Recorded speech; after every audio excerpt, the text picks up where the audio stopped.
Obra literaria: Sufrimiento, muerte y resurrección de nuestro Señor Jesucristo. Capítulo 9. Resucitó.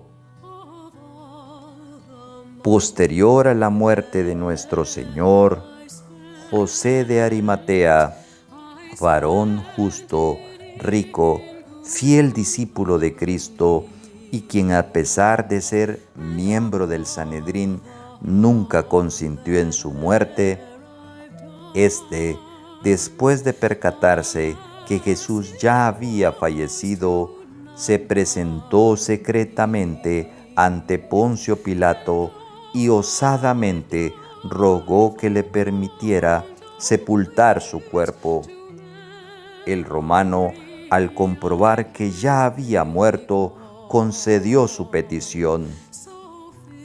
Entonces José, con la ayuda de sus sirvientes, apresuradamente lo bajó de la cruz, limpió su cuerpo ensangrentado y lo envolvió en una sábana fina y limpia, llevándolo hasta un sepulcro nuevo que había excavado en una peña, ubicado muy cerca del Gólgota, para que se cumpla la parte de la Escritura sobre Jesús que dice: y se dispuso con los impíos su sepultura, mas con los ricos fue en su muerte.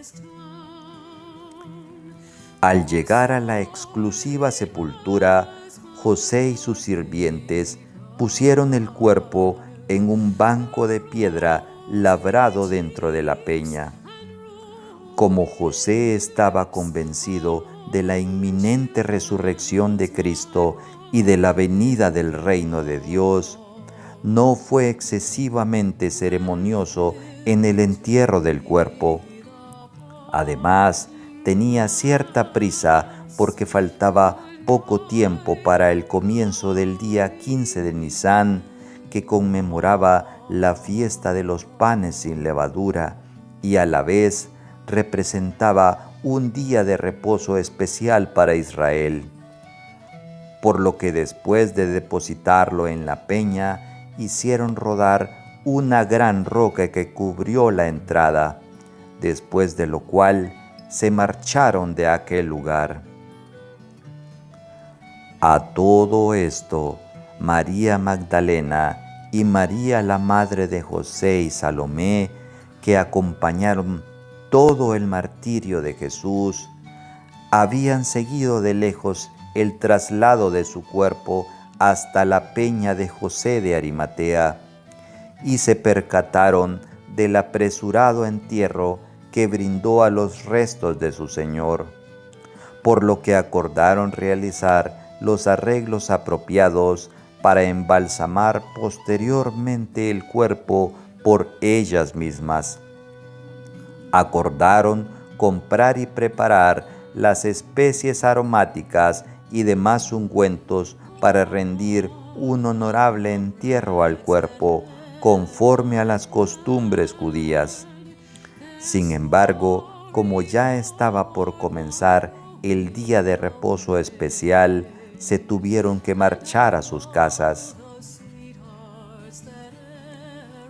Después que ellas se fueron, se presentó al sepulcro Nicodemo, distinguido doctor de la ley, perteneciente a la secta de los fariseos. Este noble, sin importarle que fuera descubierto por los de su propia religión o desacreditado por el Sanedrín, junto con sus ayudantes, removió la roca de la entrada de la tumba de Jesús y brindó un apropiado entierro al cuerpo, conforme a las costumbres para sepultar a sus muertos. En primer lugar, quitó la sábana que José de Arimatea había puesto al cuerpo y en su lugar lo envolvió en delicados lienzos. Le puso además un sudario que cubrió su cabeza y lo empapó en especies aromáticas de mirra y áloe de gran valor. finalmente hizo rodar la gran roca para tapar la entrada y se marcharon de la peña. Todas estas singulares acciones, emprendidas primeramente por José de Arimatea y después por Nicodemo, fueron realizadas en el lapso de tiempo transcurrido entre las 3 y las 6 de la tarde del día 14 de Nisán, es decir, poco antes de dar inicio al 15 de Nisán, día de la celebración de la fiesta de los panes sin levadura. Cuando por fin el cuerpo de nuestro Señor estuvo completamente sepultado, inició el conteo del tiempo de los 3 días y 3 noches en los que permanecería en la tumba antes de resucitar. Estas 72 horas fue la única señal que Jesús anunció a sus detractores cuando el profeta Jonás estuvo en el vientre de la ballena por 3 días y 3 noches antes de ser escupido a tierra.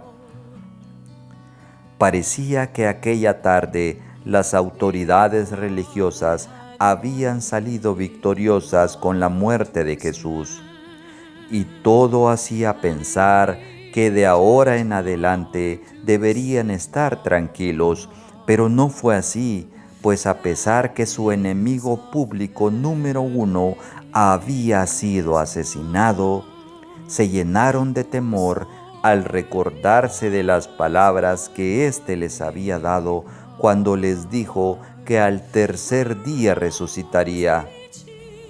En vista de lo anterior, tomaron las medidas apropiadas para evitar, según ellos, que aquel gran acontecimiento ocurriera, por lo que, muy temprano en la mañana del 15 de Nisán, y quebrantando abiertamente la ley del día de reposo especial, se presentaron ante Pilato para pedirle que fortaleciera las medidas de seguridad de la tumba, hasta que se cumpliera el tercer día de su sepultura.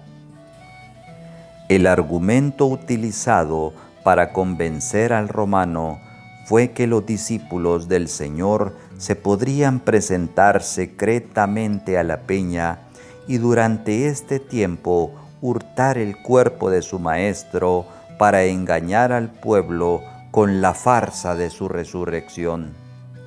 Pilato accedió una vez más a sus demandas, concediéndoles una guardia romana para asegurar y custodiar la tumba.